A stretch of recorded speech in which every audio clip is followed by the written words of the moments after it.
Ayo, mbok sampeyan wis pinter temen sih. Ya Allah. Hei. Riko ngepek apa? Godhong telo. Nggo apa? Godhong. Pakan wedhus. Pakan wedhus. Camini. Hah? Apa? Wedhuse camini. Jarene Riko CEO kok mangan dong telo sih. Riko ke dadi tempe. Kae cegane pakan PT. Riko ke wis dadi CEO Laguna. Riko dadi profesor. Lah kok masak dong telo?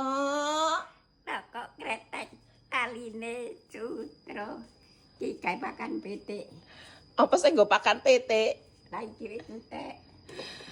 Alah, Riko jangan dewek po. Jangan dhewek. Ya wis nyong tak ndelok Riko sing jangan ngliwet ya. Orang liwet. Riko sing ngliwet nyong tak turu lah.